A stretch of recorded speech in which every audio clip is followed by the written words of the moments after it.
Kenya's wage bill is reaching a tipping point. The country is spending almost 70% of what it's getting in terms of revenue to pay workers, what we call salaries, as well as personal emoluments and things like travel allowances, housing allowances, and so much. And experts are saying that this situation is completely unsustainable. The Salaries and Remuneration Commission has been talking about reducing the wage bill to about 35% as outlined in the Public Finance Management of 2012. But this is proving to be a long shot. And so the question tonight is, what is the way forward for Kenya? Good evening and thank you very much for joining us. This is the Scorecard. We are live from Broadcasting House. Time for what we call the intelligent conversation. And of course, the team of analysts, they are here with us. Hello, people. Welcome to the show. Maria Mbo, unfortunately, she will not be able to join us because of what we call work exigencies, but she's definitely joining us on Tuesday. We want to go to the wall so that we can feed you with the numbers, because as we say on this show, numbers do not lie. Let's go straight to the super war here. And as you can see, in the year 2023-2024, the government is planning to spend about 3.6 trillion Kenya shillings, to finance the state expenditure plan.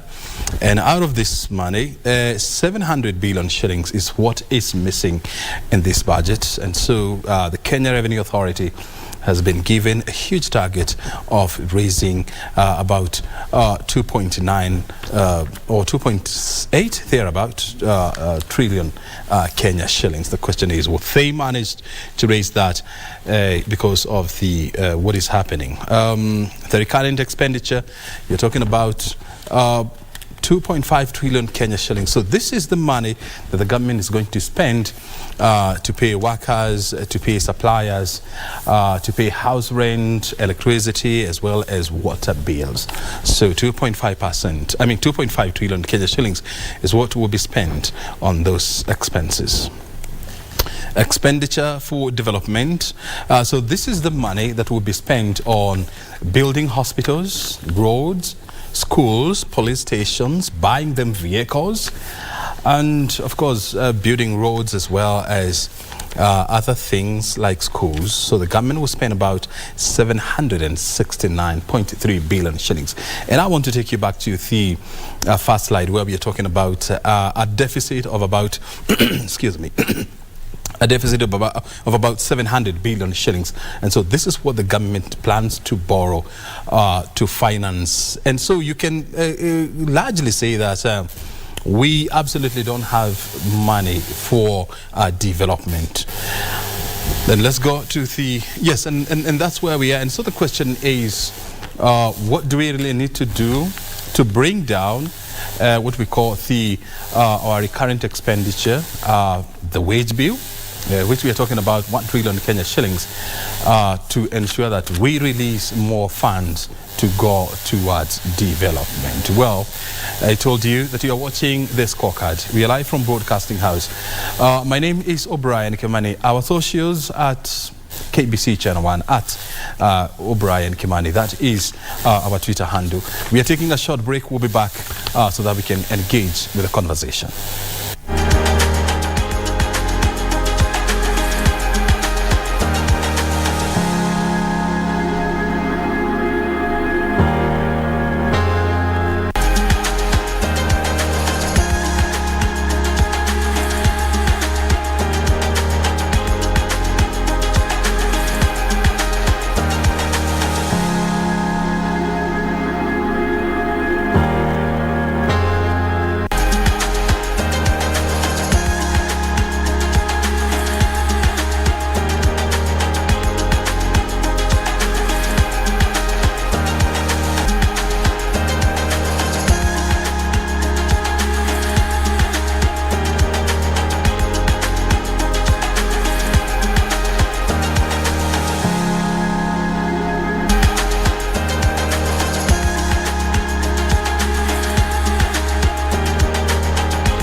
Welcome back. You're watching The Scorecard. We are live from Broadcasting House, and time now to get into the conversation of the day. And the question that we are facing today is, how do we as a country bring down our wage bill? And this is a conversation that has been going on since the year 2013, when the county governments came into force, and the last statistics by the Salaries and Remuneration Commission indicates that counties are spending about 70% of their revenue to pay their workers. And this goes against the Public Finance Management Act of 2012 that stipulates that public sector wage bill should be capped at 35%. And you know who is suffering here? It is development. And that's why you don't have medicines in the hospitals. That's why you don't have enough classrooms, enough hospitals.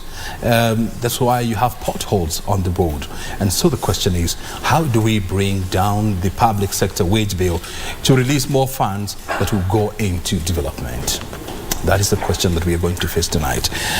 Professor Jim McPhee is an economist as well as a policy analyst at the Strathmore University. He's joining us tonight. This is the first time here, right? Indeed, it is. Welcome to The Scorecard. Thank you very much indeed. We highly appreciate your time tonight. Thank you. Very good. And next to Jim McPhee is Whitney Misheni.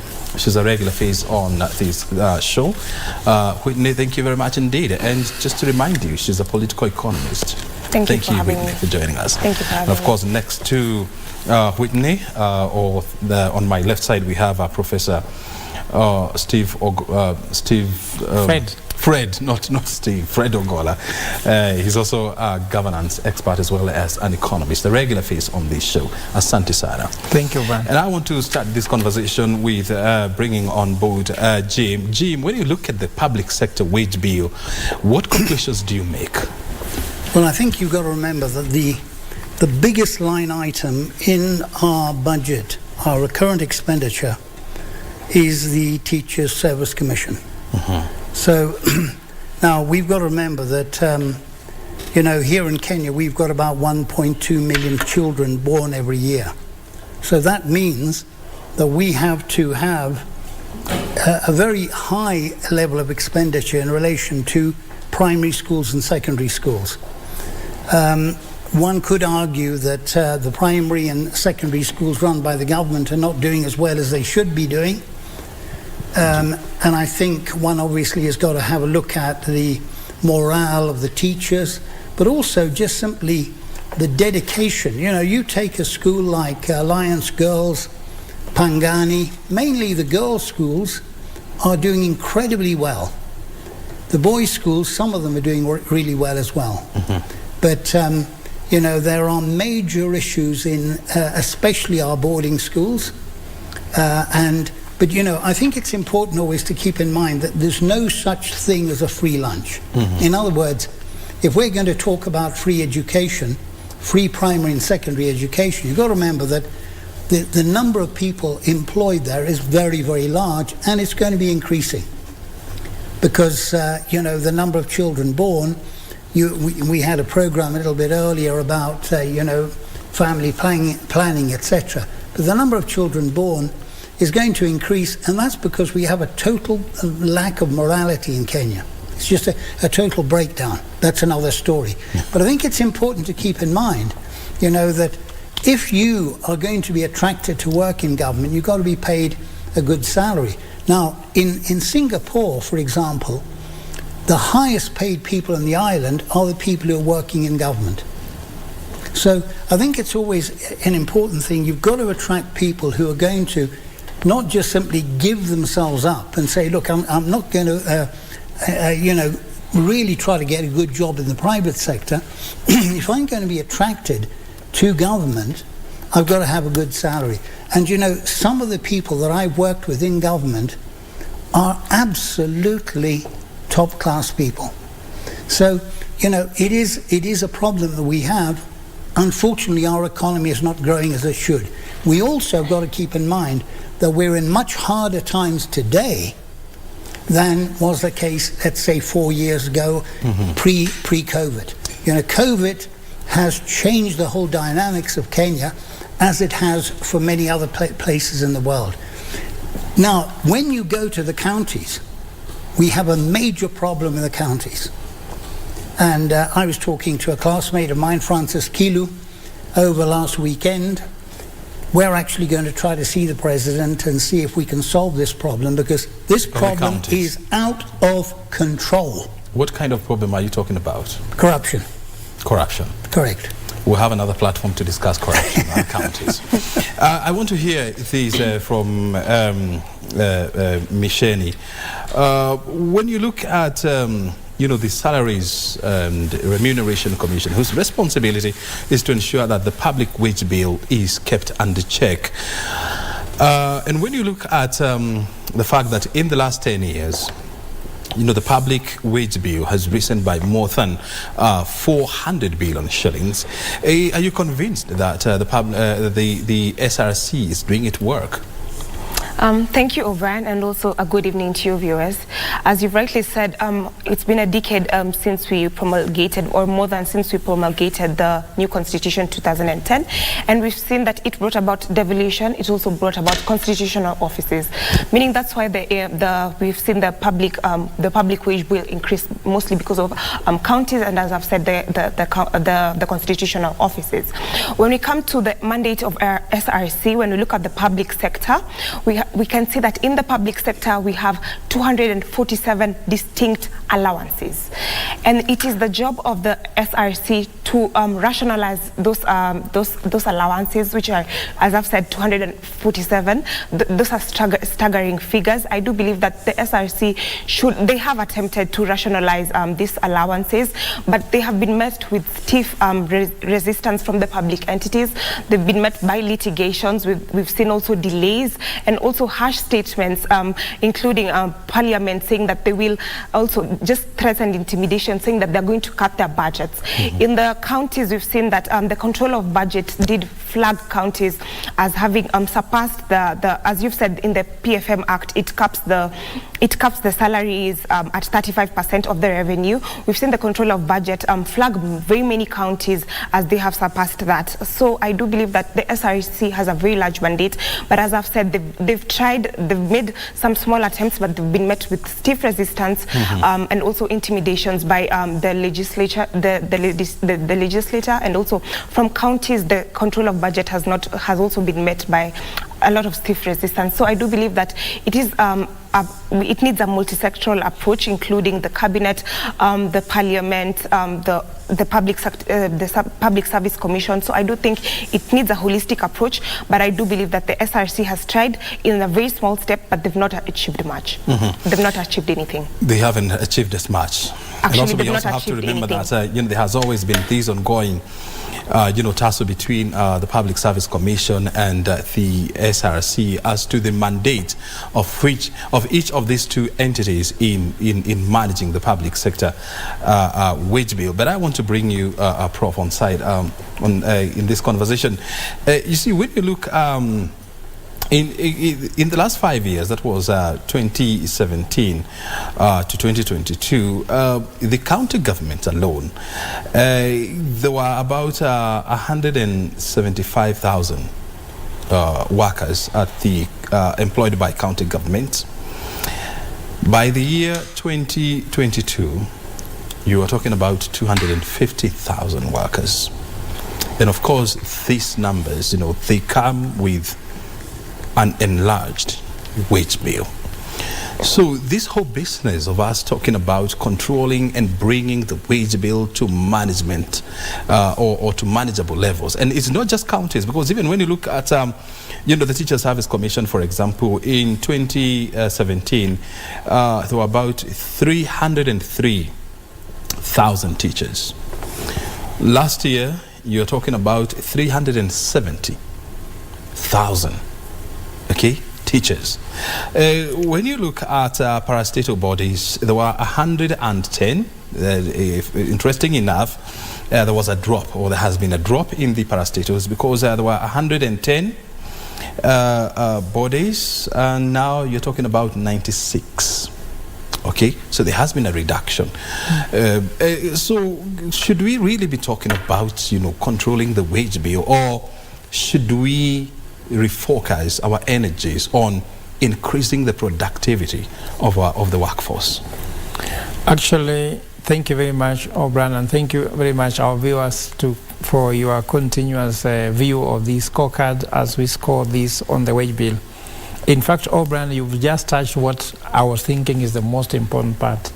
Because if you talk about percentage of wage bill to the GDP, which is revenue, if one is not increasing very much while the other one is consistently increasing, then we're having the supply of labor, but we are not having an equivalent productivity. In fact, remember there's a time when the president was having this discussion about teachers salary to be increased based on productivity. Teachers went on strike. Many people don't want to discuss about performance, how they're performing, but many people want to discuss about how salary can be increased.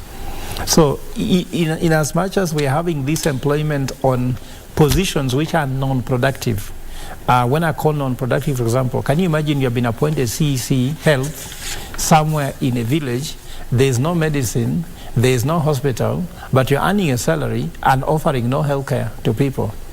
And look, that's one part we have to understand, that there's most of those jobs, we have to look at which jobs do we have that don't offer services to Kenyans, and secondly, that are not productive to the economy.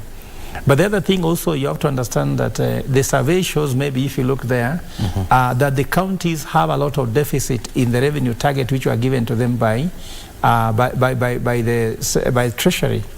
Most counties are doing between 23 to 32% of revenue they need to collect, yet they have been given a fully fledged offices to collect revenue.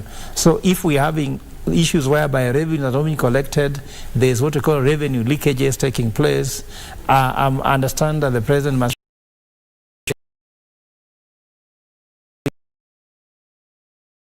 technology, collect revenue. So there's that part of not collecting. You saw now even, or there was another article today in the paper showing that most NGOs don't actually declare their returns. So percentages of people who are not paying taxes, companies who are not paying taxes, everyone seems to be filing for nil returns. How realistic that is, maybe you can tell me. So I'm trying to say we need to go more into collecting taxes that should be collectible. We need to go into having a productive economy that has the GDP growth. But at the same time, we need to move away from organized labor organizations that are more concerned about consumption rather than production. And I'm sure if Kenya moves into what is called the manufacturing, and maybe this is the only time I fault Kenya Kwanza manifesto that talks about the labor-intensive economy, because labor-intensive economy will come with a higher wage bill as compared to manufacturing, because we are deindustrializing by not manufacturing, and therefore we are having high labor but not productive economy. And there's an aspect that you are bringing here about measuring productivity, and unfortunately we don't have a matrix in this country, and I want to hear your response on this, G. We don't have a matrix in this country of how to measure productivity in the public sector. Despite the fact that we have the Kenya Productivity Center, which is under the Ministry of Labor, we are yet to develop a matrix that can really gauge the productivity of each and every employee in government. And so in an economy with a population of about 55 million people, then is it justified to have a workforce of almost 1.5 million people? Well, I think we've got to understand, that let's suppose that, for example, I'm working in the Ministry of Immigration. How are you going to actually measure my productivity? Because it's very easy to talk about these things, but I think we've got to put our feet on the ground and ask ourselves, look, let's suppose, for example, it's quite difficult at the moment to get a passport. I haven't even tried. My passport expired 2 years ago. I said, watch it too. I'm not going to travel any longer. So the thing is that in this case here, now I may become unproductive because there's no paper to print the passports. You go to many government offices, unfortunately, we lack leadership. That's the problem. And when you're talking about leadership, you're not talking about the president of the country. You're talking about the head of this particular department and that department. And how many people in Kenya, how many are ready to say, look, I put my life on the line for my fellow Kenyans. Kenya ni mimi, mimi ni Kenya, mimi tu, wacha. So the point is, we got to understand, when we talk about productivity, for example, I know I've sometimes got annoyed with secondary school teachers, and we have corruption. We're teaching children corruption. We're leaking exams. The Kenya National Examination Council is leaking exams. Do you have any evidence? I have evidence. And this evidence have you shared with the relevant authorities? I have spoken to people in positions of power, because we are destroying Kenya. We don't care about Kenya. We care only about ourselves. And the point is, I was talking to someone this morning, he said, look, all over the world, when you're thinking about employing people, 10% actually are ready to do the job that they're employed to do. 90% are just there to get their salary. And if you look around, you see this all the time. But that is where we Kenyans have to start demanding. We go into a government office and things are not working. But the problem is, none of us have the initiative to solve those problems. You go, I don't have one of the new driving licenses, thank God. Because if you do, you actually have got advancement. You've got this plastic card, but you go into the NTSA and you spend the afternoon waiting to get this thing. You can't renew it even. So what I'm trying to get from you is that there are a lot of factors that are leading to or that are contributing to the low productivity in the public sector. Correct. But even at the same time, I also want to hear from Whitney here.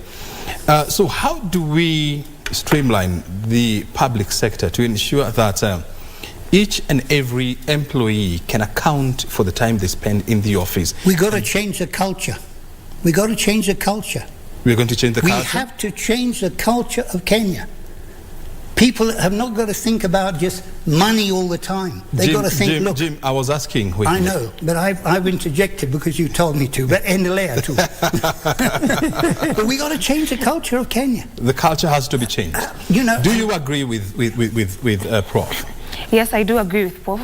Culture is a very big part of Kenya's society where we have to check but when we're checking the productivity indexes of the labor force in Kenya, and we do a comparative analysis looking at the hours people work and also the wages that the people in the labor force get, I do believe that one of the challenges that Kenya's workforce faces is unproductivity. As I've said, when you compare with public countries, as he said, like Singapore. So what can we do about that? We can introduce key performance indicators, where we check some specific indicators which can tell the performance indexes. And also secondly, we can bring about the performance-based contracts, where you are where before you are paid your wages, we can analyze how the performance is, and by looking at the key performance indicators and also looking at the contract and checking if you've met the KPIs. And also thirdly, we can also rewarding how people perform in the public sector is also a big thing, because I do believe that once you reward merit, I do believe that many people will be inspired to bring about meritocracy and also to bring about performance in the public sector. So as I've said, bringing in key performance indicators, bringing in performance-based contracts, and also bringing in the third one that I've said.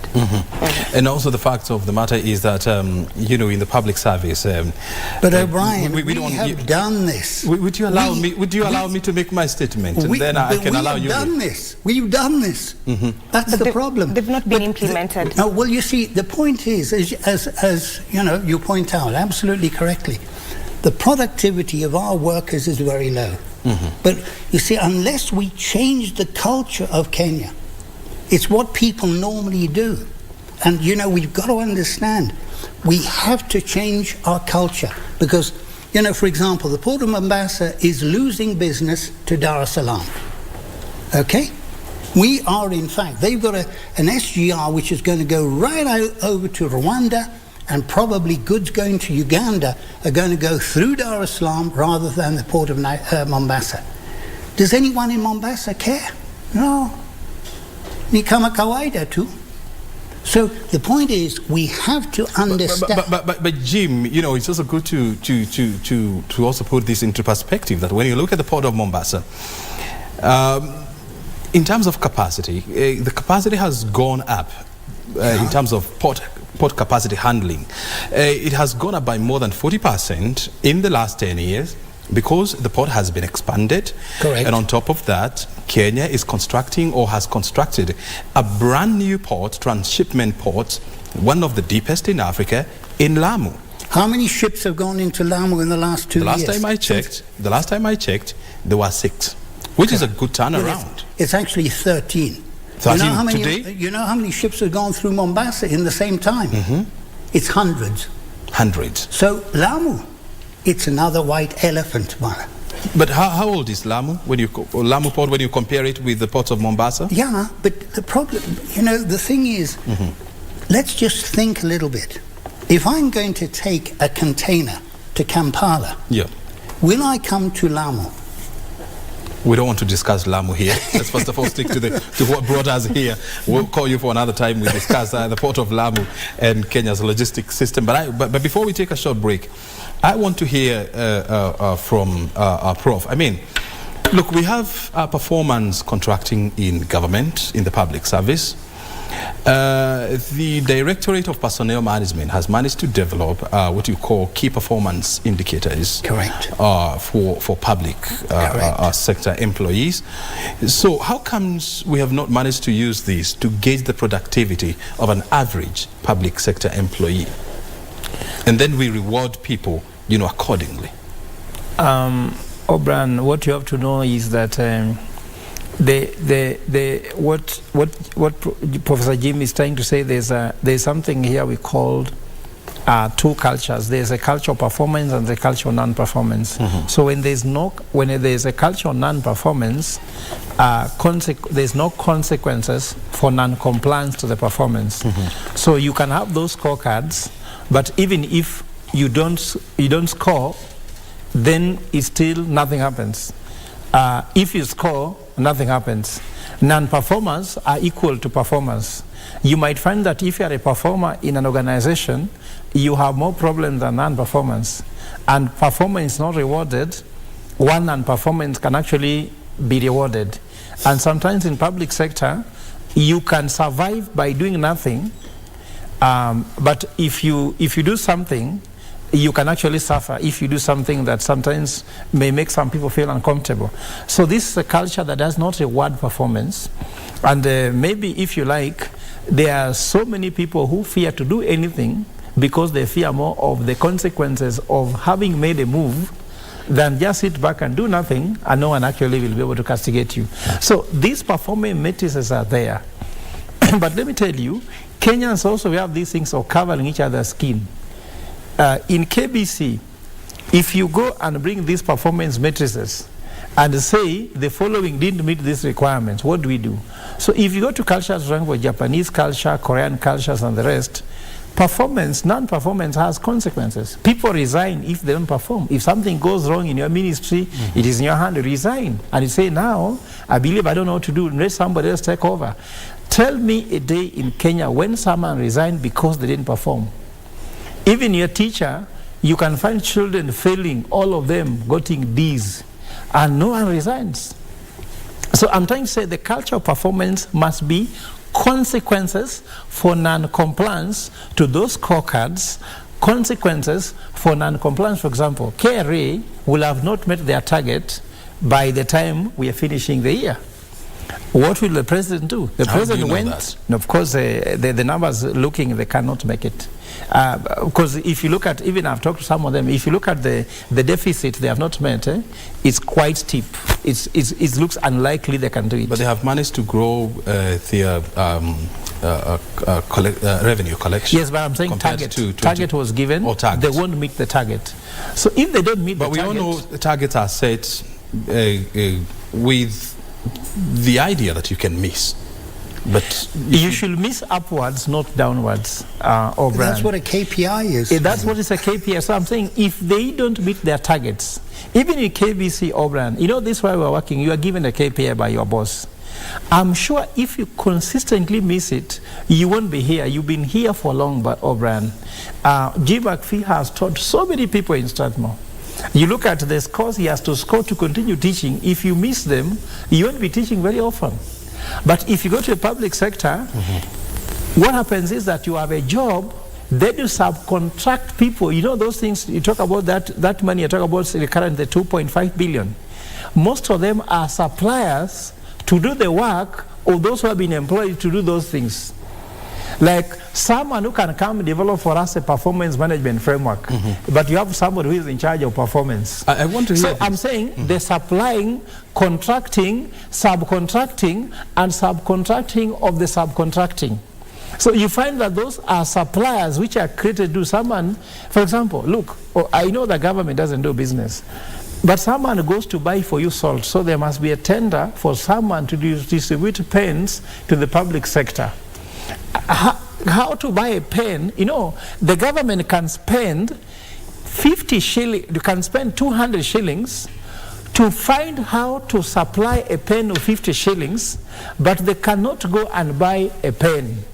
So the processes and structures of even doing work in government, and I'm not blaming the government, the constitution is very difficult. People fear, there's a fear factor. If you save the government money by buying a pen directly for 14 shillings, you can go to jail. Yeah, but if you make the government spend the public procurement, but if you make the government spend 300 shillings by buying a pen that can cost 14 shillings, you can be applauded for following the process. So a government, let me explain by saying, according to an economist who is a Nobel Prize winner called Douglas, who says, a government was not born to be efficient, a government is not meant to be efficient, and therefore a government will never be efficient. So instead of looking for efficiency, let's look to increase productivity. But productivity needs a culture change where there's a consequences for non-performance, and I'm sure that this takes leadership. And if you look at all different departments, there are some government parastatals that are performing much more, others are performing less. For example, you go to road sector. People know if you give money to Kenha, you tend to have those roads on time. If you give the money, for example, to other entities, I don't want to mention them, you feel like you are kind of gambling. So you say between Kenha, Kera, Kura, which one do you think has got a good brand of trustworthiness to execution? Your guess is as good as mine. Well, but it also could be perception. Yes. Because there is no research that has been done to prove your point. But we hear you. Before we take this break, once we come back, I want to hear from you, Whitney.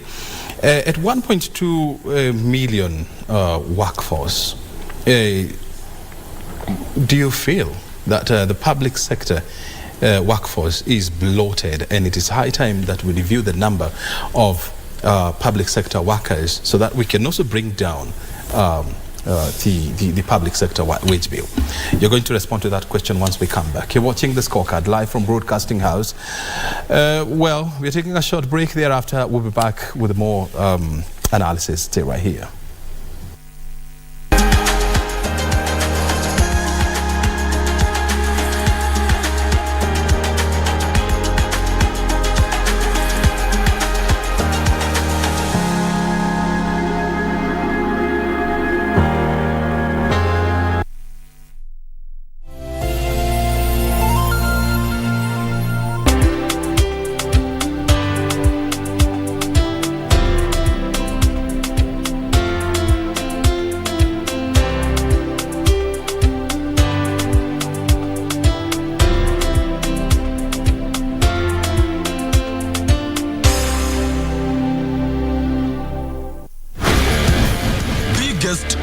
the world every day on selected matches.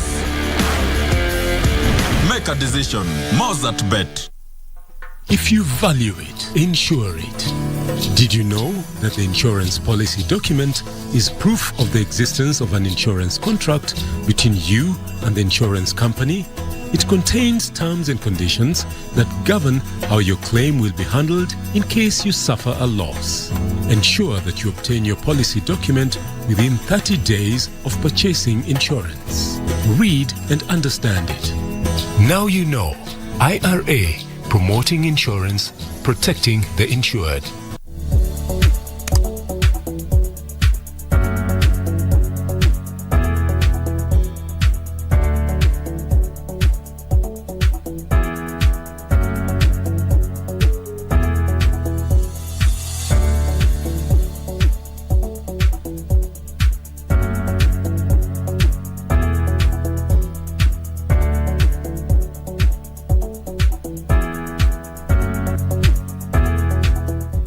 Welcome to East Africa.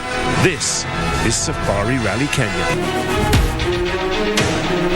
The WRC Safari Rally is set for June 22nd to June 25th in Naivasha. This year's event, the seventh leg of the WRC calendar, consisting of 19 stages, will see drivers, among them defending champion and series leader Khalid Van Pera, battle in what's considered as the toughest rally in the world. KBC Channel 1 will bring you the action to your living room, where a total of only 5 stages will be broadcast live on KBC Channel 1 and the Shakedown exclusive on our Facebook page. Catch the WRC Safari Rally on KBC Channel 1, your true sports partner.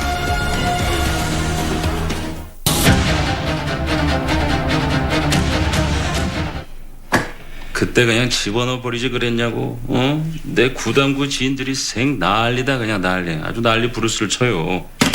네. 그러니까 좀 잠자코 좀 계시라고. 제가 몇 번을 말씀드려야 됐지. 현재 스코어 지고 있지만 금방 동점 가고 역전 갑니다. 아니 우린 그래도 생각해서 온 건데 그렇게 말씀하시면 안 되죠. 우리 마음이 쉽지 않아서 그러잖아요. 이러고들 계신 게 이 신부님께서 나쁜 짓 했다고 단정 짓는 거예요. 그런 생각까지 모두 미사 집전하고 싶지 않아요. 그랬습니다. 따르고 있습니까? 우리들은 따릅니다.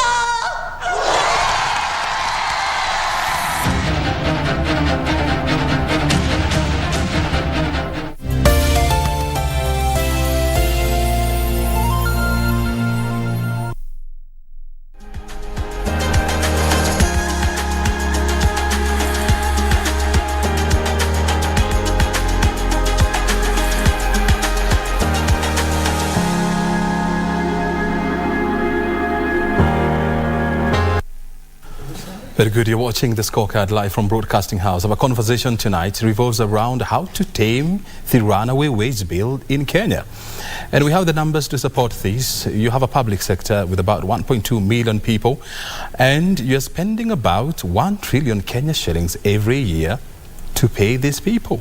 And so, the Salaries and Remuneration Commission has been talking about reducing this number to about 7.5% of the GDP. Currently, it is about 8.9%. And so the question is, what do we need to do to lower this wage bill? We're in the company of Professor Jim McPhee. He's a policy analyst as well as an economist at the Strathmore University. We're also in the company of Whitney Bisheni, who is a political economist, as well as Professor Fred Ogola, who is a governance expert. Before we went for the break, I wanted to find out this from you, Whitney. Are you of the opinion that, the public sector, is bloated? And I want to take, for example, randomly, the county of Nyamira, for example. You have about 20 elected MCAs or members of county assembly, and then you have 13 who are nominated, and this situation this is replicated in all the 47 counties. Do we really need to sit down and ask ourselves, how then do we are we bloated in the public service? Thank you, Obrien, for that question. I do believe that we have a bloated executive, we have a bloated legislature, and also, as you've said, in the devolved counties, they've become employment bureaus. They're employing very many people. But as you've said, I do believe that it is a structural problem, meaning we're getting a lot of MPs, we're also getting a lot of MCAs, many of them are nominated, and also the executives, as I've said, be it the PSAs, the CSAs, I do believe that it is bloated. We have a bloated government, but we can go for the long-hanging fruits, because as you what we're pointing out right now, we would require a referendum so that we can amend the constitution. But I do believe that we can go for the low-hanging fruits. The low-hanging fruits include ghost workers. Once governors get into office, we've seen them do head counts to ascertain the people who are on the payroll. But once they do the head counts, I don't believe that there is a follow-up to, expunge some people from the payroll. We've seen the very many ghost workers in the public sector earning salaries, earning also allowances, and that they're not providing any productivity to the common mananchi. There's no service delivery. So I do believe that that's a low-hanging fruit that we can target, that is ghost workers. The second one, which is a very big issue, is as I said earlier, is the allowances. We have 247 distinct allowances payable to the public sector. We have seen many of them are duplicate. Some of them amount to double compensation, and also some of the allowances are redundant. So once I do believe that the SRC has a mandate to streamline those allowances, so that we can probably have even like 15 to 20 in the public sector, because those are very many allowances which are payable, and also it's at the expense of development to the people. It's at the expense of critical services, as you've said, like employing teachers, getting medicine to hospitals. So I do believe that those are low-hanging fruits that we can tackle right now. But some of the structural issues, which include bloated executive, bloated legislature, those we will have to go for a plebiscite, which I do believe that it would be a longer process. But I do believe that the low-hanging fruits, which includes the SRC harmonizing and rationalizing those allowances, and also taming some of the allowances, which I do believe the biggest one is the travel allowance.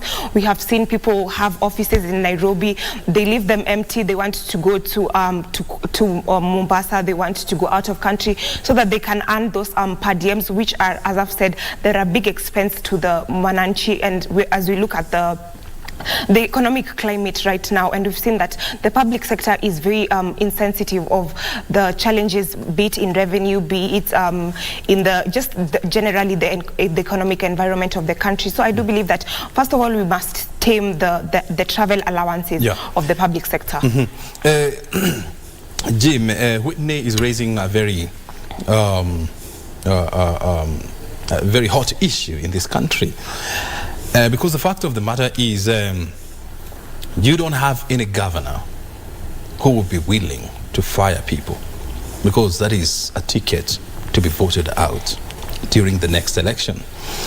But in a situation like the one that we are finding ourselves in, and I want to take you back to, I think, was it in 2016?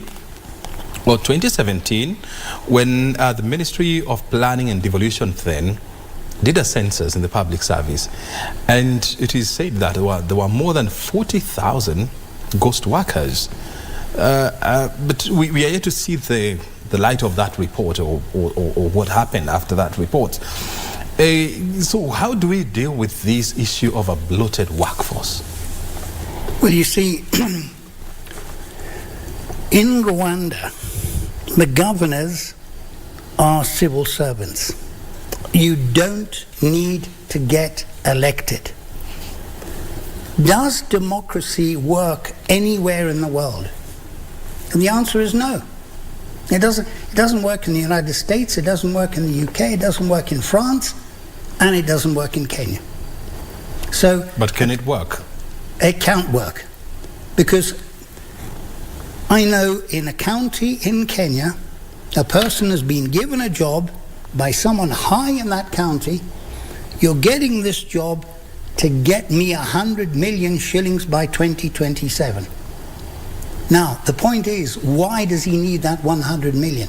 Because that's what's going to get him re-elected. How do you know that? Well, I have a classmate of mine, and he actually is a truthful person. Have you reported that to the police? I will not, I don't want to go into committee. If I report it to the police, okay, I will end up, or maybe I'll be crossing Wabera Street and I'll get a bullet. Have you ever heard of witness protection? Have you ever heard of, the lady who was crossing Wabera Street and died because she was a whistleblower? This is the reality. The point, Whitney brought up a very, very important point. All the counties are doing this, registration. For example, one of the counties, they put all the vehicles in one of the stadium there, and they said, okay, every driver go and stand beside his vehicle. And 50% of the people standing in the stadium didn't have a vehicle to stand beside. They were ghost workers. But the point is, I come in as the, let's say, the governor of Nyamira County, get all these ghost workers out and bring my own ghost workers in. Whitney to begin with, because she's a beautiful woman. Okay, so this is what happens at the end of the 5 years. All those people will be expelled, and you get a new group of ghost workers. And you see, we have had these that after every election cycle, when you have new set of governors coming in, they come in with their own team. Yeah. Correct. And so then are we then sort of winking in the dark, hoping that miraculously the wage bill will come down? Because we have to do what Rwanda does. Have governors who are civil servants, and not all this thing of election.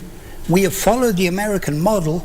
They've got their 50 states, okay, and they've got their own legislature. And if you go to Dallas, Texas, okay, the Congress there is bigger than the one in Washington, because we are from Texas, and in fact, maybe in Kisumu City, okay, the one there is even bigger than the one we have in Nairobi, because Kisumu City is, we got to show these guys that we are important. But as Whitney is mentioning to us, I'm represented by my MP, I've got an MCA, I've got my senator, I've got, and several other people. I'm overrepresented. And everyone is saying this. Any thinking person in Kenya is saying this. But what do we do? So then the question comes, I mean, somehow we seem to know and to understand where the problem is. Why are we not acting? There's something in law, and sometimes I don't like law for this, because they say once a right has been given, it's difficult to withdraw it.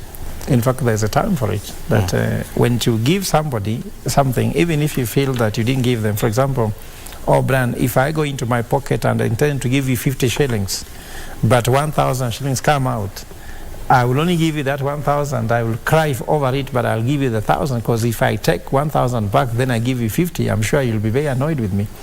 And I'm sure that the devolution was the same case. We must have put something in our pocket and removed 1,000 bob, yet we wanted to give 200, and we have just stayed with it, knowing very well that was a big loss we made.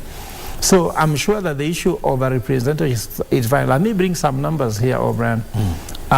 Actually, this year, there was a ruling that Kisii County spent 2.8 billion shillings on ghost workers in a year. And I extrapolated that since the evolution began, we must have lost 844 billion shillings throughout the country to ghost workers. And ghost workers is something that everybody does it.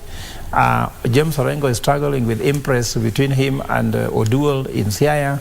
It's a story which is happening. Then the other thing also, look at a county like Lamu that has a population of around 120,000 people, but has one governor, has a senator, has a women rep, has I think this, I don't know how many MPs, has how many MCAs.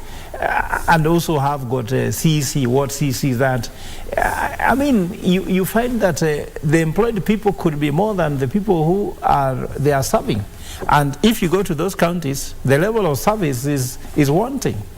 So what I'm trying to say here, I agree with McPhee that democracy was somebody trying to sell to us their failure, and we took it without knowing how it's working for them. And because for them, they have a little bit of advanced economy, they don't have the same problem, they are stagnating. For us, we are stagnating with it because we are not even anywhere next to what could be called an infant economy. Remember that these people have large economies, they have moved to mature economies. In fact, now they have gone from hunting and gathering, they have passed the issue agrarian, they have gone to industrialization, they are now under deindustrialization, now they are under re-industrialization.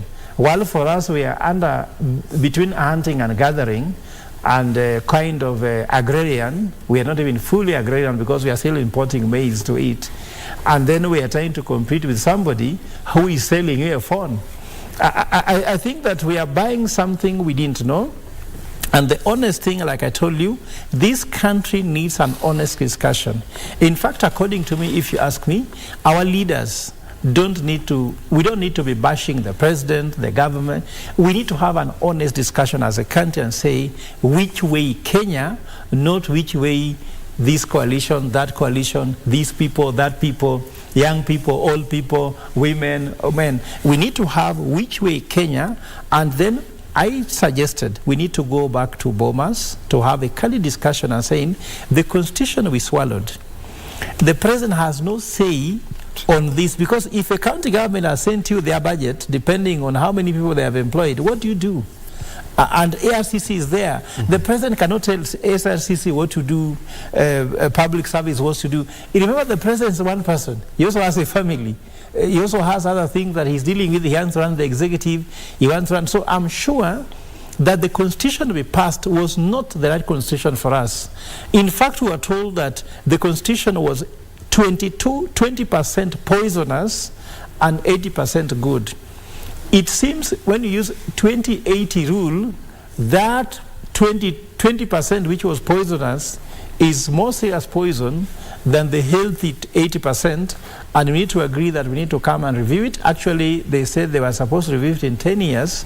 Now we are more than 10 years from that time. It is due for review.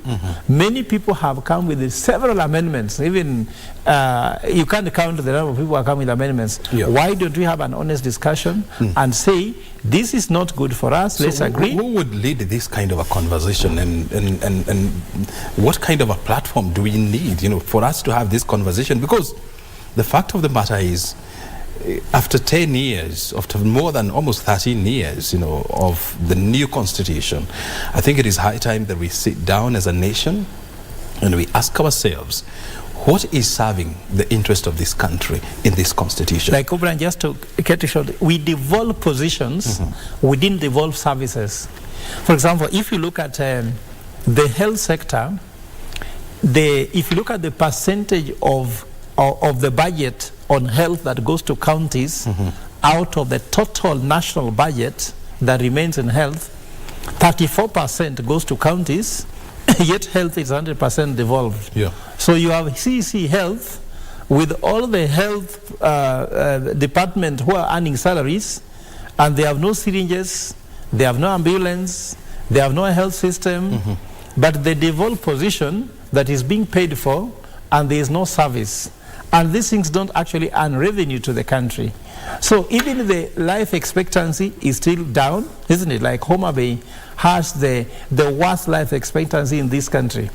Because if you're in Homa Bay, you are more likely to die than any other country. There's malaria, there's HIV there, there's poverty, and Homa Bay has the highest number of NGOs trying to fight those diseases, which are not helpful as well. So you can't even blame the government, because NGOs have 75% of the operating cost going into taking care of people's own salaries, again, the current expenses, yet only 20% is going to actual costs.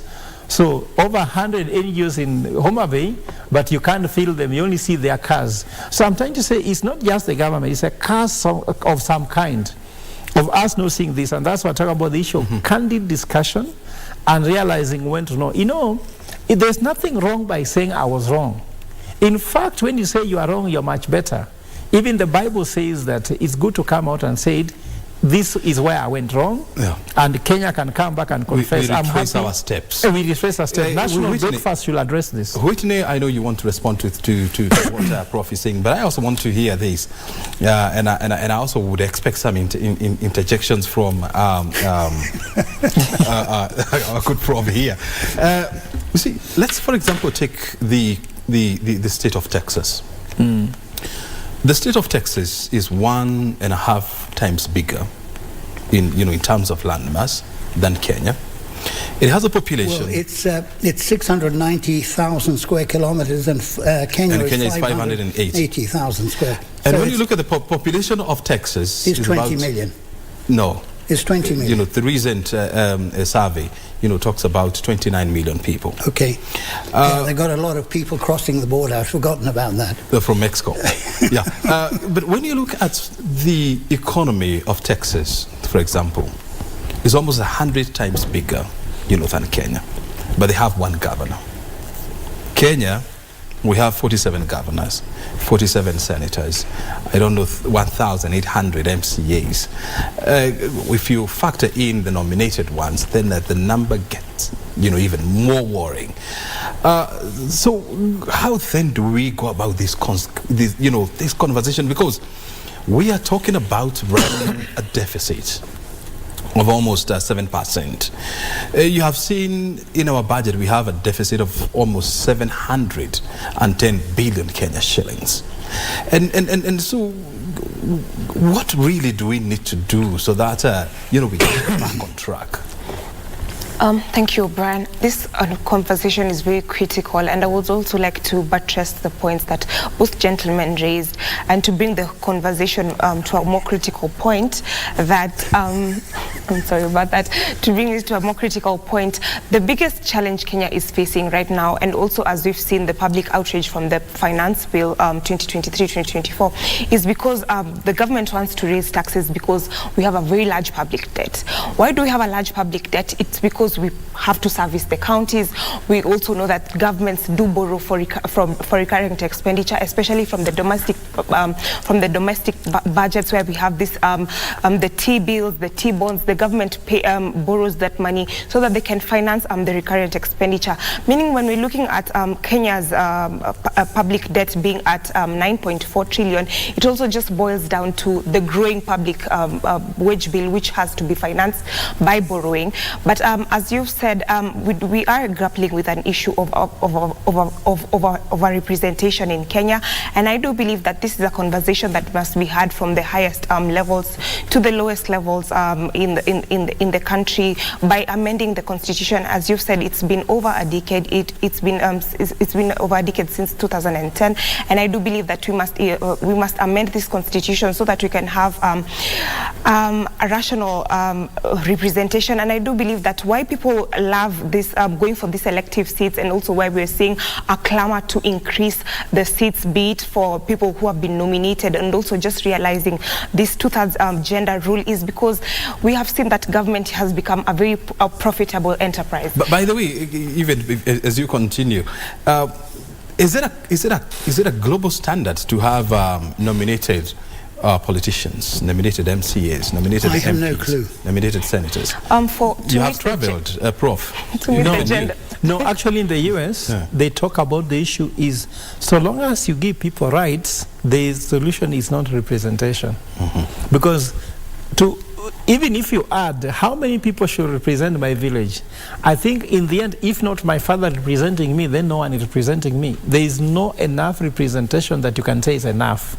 But when you have your rights being taken care of, why do we care too much about representation? Like you see now, there is another person saying there should be a county in Korea. Even the president went and almost promised one. Because you see, for example, Korea saying that they are with these Luos here. Are they Luos? Are they Kisi? They need their own county, which is Korea. So Korea West, there's a member of parliament who has been pushing for that.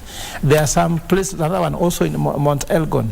They're trying to say, no, for them as Mount Elgon, they need a county. And we're likely to end up with a situation whereby every tribe there is a county. I remember as soon as you add one county, you are adding MCAs. And governor. And the governor. Yes, you add a governor, you have a senator, and you add MCAs. Then you have to build an assembly. You have to build a county head office. Then you have to have a CEC for health, for all these things. And county workers as well. And county workers. And then you have to have also county ghost workers. It doesn't end. Let me just the finish. situation is getting worse. Let me just finish off my point by saying that the only way we can have this conversation is by talking about when a country being Kenya, where government, being employed by government is more profitable than being in enterprise. That has proven to be the case in Kenya, where we're seeing, as Professor McPhee said, that there's corruption in government. We also see that the perks of elected leaders has become totally unbearable to the common wananchi, and of course they do not want to talk about that. We saw that shortly after they were elected, we saw some senators going to the coast and trying to negotiate with the SRC to review the allowances. So I do believe that the critical conversation comes in when we have to say that the perks of elected officials must be relooked, and there is no way that government is going to be profitable than all the other sectors of the economy, being in entrepreneurship, being in manufacturing, meaning by making government be what it is, being simply for service delivery and not for profitability, for corruption, is when we can start having these discussions of proper representation and proper service delivery. So I think this is a structural issue that the conversation must be had. Even as you respond, because I know Jim wants to have a say on what you have just said, I also want to hear from you, Jim. You see, in the last 15 years or so, the government has become a lucrative employer. You have a situation whereby now people are leaving the private sector to join the government. Is this a global phenomenon around the world? Who is supposed to be a better employer between the private sector and the public sector? Well, I don't want to answer that question. Why don't you want to answer? Why? Because I tell you, you see, Whitney has brought up a very, very important point, which I think we've got to actually, just bring to the knowledge of the people. You see, we see a problem, but the difficulty is that we will never actually get away from this problem. And the reason is, I remember I was working with an MP once, and he was talking about the SRCC, okay, these salaries and so on, but and this is a very, very responsible person, but he said, look, at the end of the day, we're the ones who are going to make the decision.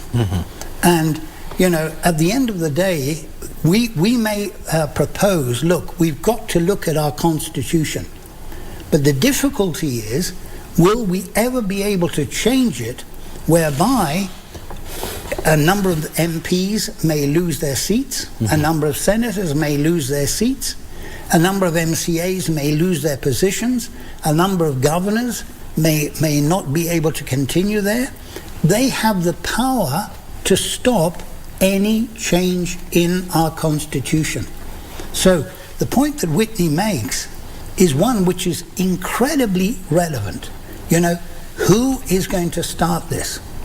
And that's why I and a number of my classmates from Strathmore are going to see the highest authority in the land to try to point out, look, this is not sustainable. At the moment, we have these people who are destroying Kenya. I'm not doing things for my own good. I'm doing things for the good of Kenya. But many people are the opposite. So let me ask you this. Even as you plan to have a conversation with the highest office in the land, so what kind of a platform do we then need to create so that we can have a candid discussion amongst ourselves as Kenyans? The point is, I know that, for example, there's a Professor Wainaina at the University of Nairobi who says that I'm always advertising for Rwanda. But the point is, when you see, for example, the African hub for Qatar is going to be built in Kigali. when you look at financial centers all over the world, Nairobi is at 103, Kigali is at 98. So they are above us. And I remember I was flying out of Kigali in 2006, at the beginning of 2006. I was sitting next to my Kenyan friend. He leant over to me and he said, "Look, Jim, if we don't pull up our socks in Kenya, these guys are going to overtake us." Overtake us in terms of what? Well, they're going to become the financial center for East Africa. The Qatar is going to have an African hub. It was going to be in JKIA, but it's not going to be there. It's going to be in Kigali. But Jim, are you comparing apples with apples? Because when you compare, Kenya and Rwanda, I mean, Rwanda is such a very small economy. It will take them like 50 years before to get to where Kenya is, honestly. If they're taking away the African, we want to have the center, the financial center for the whole of East and Central Africa, we want it to be in Nairobi. The expressway has actually made it better. But, if in fact Kigali is at 98 and we're at 103, they've overtaken us. Mm-hmm. And the point is, we've got to be aware of the fact that, we are in a world where every country is competing with other countries. So Kenya has got to compete with Tanzania. Yeah. Kenya's got to compete with Uganda. Mm-hmm. Kenya's got. There's an organization which had a huge farm out at Thika. They were employing 4,000 people there. Mm-hmm. 3 years ago, they moved their operations to Ethiopia. They probably made a mistake, but it's a German organization. Now those 4,000 people have lost their jobs. Why? Because Ethiopia is beating us. Which is the biggest airline in Africa, which is profitable also, Ethiopian. So Kenya Airways, we know the disaster of Kenya Airways. I would never fly on Kenya Airways from here to London. Why? Because it's more expensive than every other airline. And, they're told this by all sorts of people. But, we are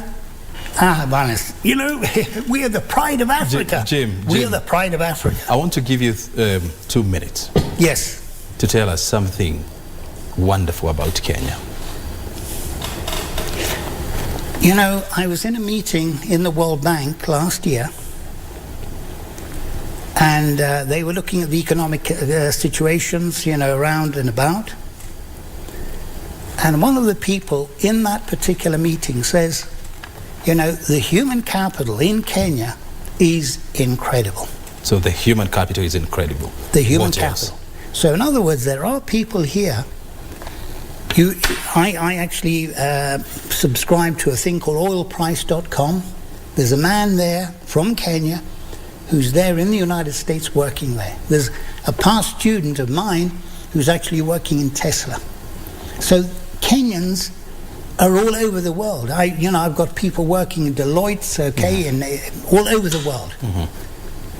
But we've now got to think about Kenya. What can we do for Kenya? And we've got to change our culture in Kenya. And I think I would want to join you in saying things that we have such a beautiful country that we call Kenya, very unique in many aspects around the world, highly recognized in many aspects around the world.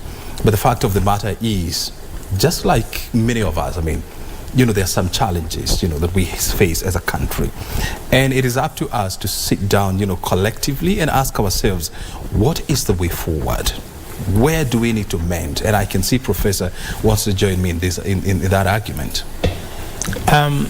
Obran, there's been a discussion saying that why developing countries, or if you find poor countries are poor, is because they are lazy.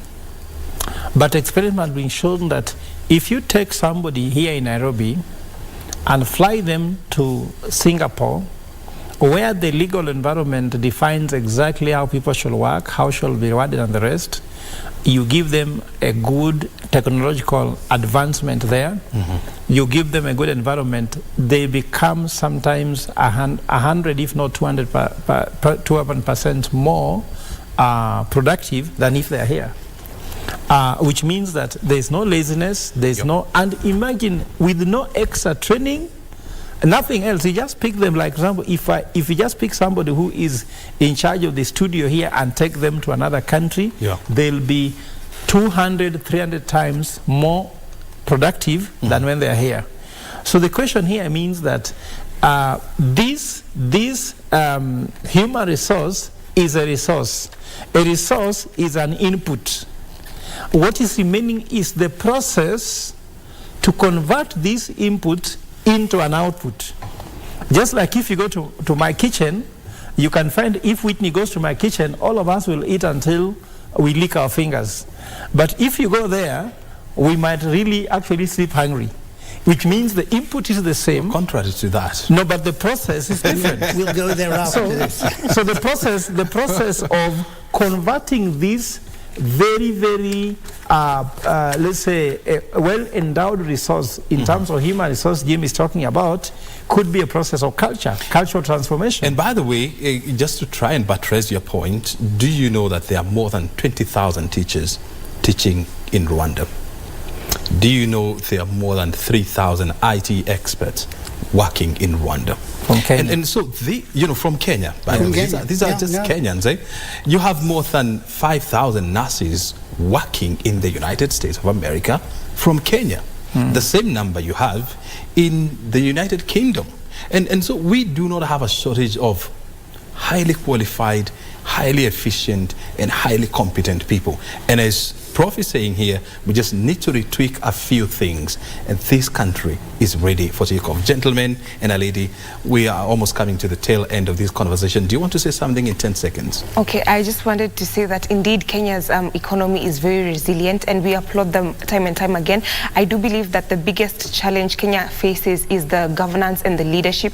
But the paradox of all this is that we as the electorate, who are the resilient people in the economy, we are the ones who elect these people to represent us, who, they have myriad of corruption issues, they have inefficiencies in how they govern us, in how they legislate. So I do believe that Kenyans, once we get our leadership and our governance correct, I think Kenya is ready for takeoff to be a first-class country. Can I throw something in there?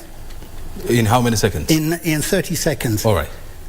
20 years ago, I was in the Lagos Business School, and the people, they're going through an election, people saying, look, why don't these politicians come and speak to us in the Lagos Business School? I said, they never do that, because you're going to challenge them. Where, you see, Whitney is saying, we elect the governors. I don't elect anyone in Nairobi County. Why? Because the votes come from Kibera, from Mathari Valley, from Sinai slums. Those are the people who are doing the electing. And that's why democracy ni bure kabisa. You have also failed for not taking up your constitutional right to vote. I voted. He votes but doesn't determine the outcome. The tyranny of numbers. Jim, we are all in agreement here that by not voting, no, I you're voted. also voting. I voted, but my vote doesn't stand against civic education. 100,000 people in Kibera. She comes from Tharaka-Nithi. That one just tilts the pendulum. So anyway, O'Brien, what is critical here is what are these processes needed to be put in place? Yeah. I also had in Singapore, they talk about the issue of meritocracy, but that was not enough. They also talk about the issue of honesty, which was also very critical. And then pragmatism. We complicate what is so simple. They say if a white cat can catch a mouse, why do you want a zebra cat? Why don't you just say, well, so long as this cat can catch a mouse, it's okay. We complicate things. Whatever we want to do, we overcomplicate, and then that process, like I talk about procurement process, there is an oversight authority which there's another authority on top of that authority to oversight that authority. Very good. And it's not enough. We are complicating things. We are running time, and we are running out of time, and we haven't scorecard. We haven't done what we call the scorecard here. And so tonight we have two questions that we are going to respond to quickly. And I want to start with Whitney because I saw your hand up.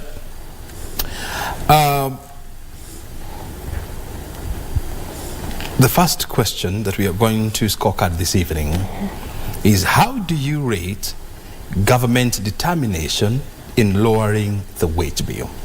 I want Whitney to go first. I would rate it at 0. 0? Yes, 0 or 1. Both the national and the county governments. Which is which? 0 or 1? 1.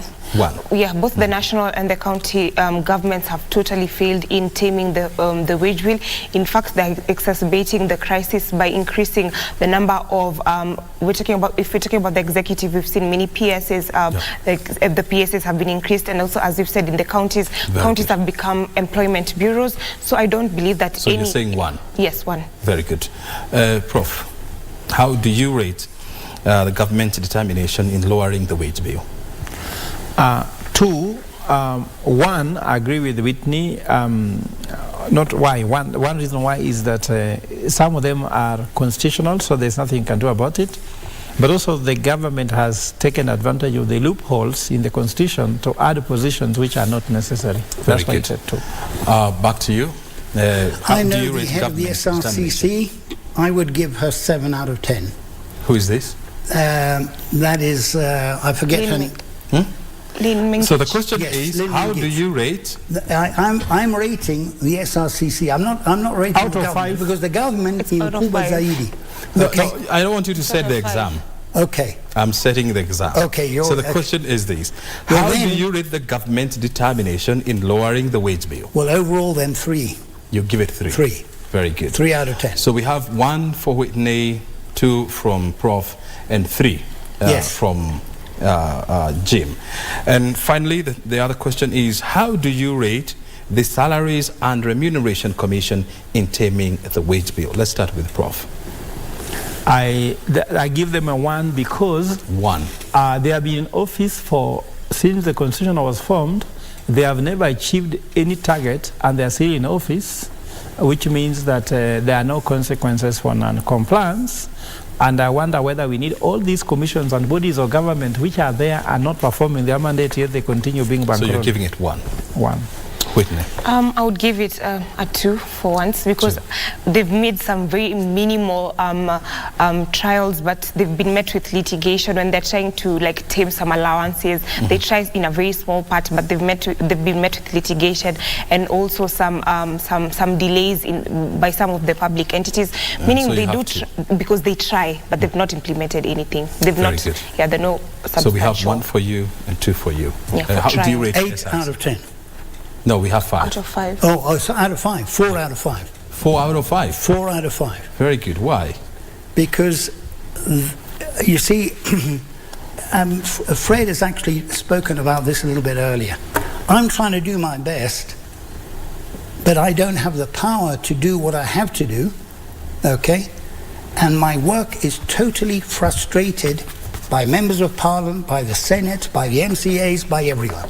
Very good. So they jaribu, but they are very good. And Oban, I wanted to look at your choice of word, determination. Not even achievement, determination. Yes. If you come to the word determination, that one will make government score very low. But SICC has more determination than actually what they're achieving. Because actually, if they don't pass it, even the MPs refuse to pass the budget. So determination, you can give them high. I think that's why I'm trying to change my score there to 3 out of 5, because determination is clear, but the realization is a challenge because of the law stops them, and also the powers that are there. Also remember, we are under pure presidential system where it's very difficult for someone to make some decisions. Very good. Gentlemen and a lady, thank you so very much indeed for finding time again to be with us and to be on this show, and of course for sharing with us your insight. Your time is absolutely and highly appreciated. Thank you. Thank you very much indeed. Thank you.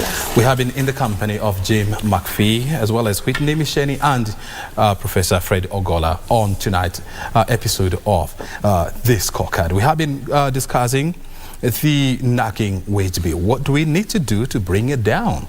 And you have heard it all from the experts. My name is O'Brien Kimani. Thank you for your time. We'll do this again on Tuesday. Until then, have a good night.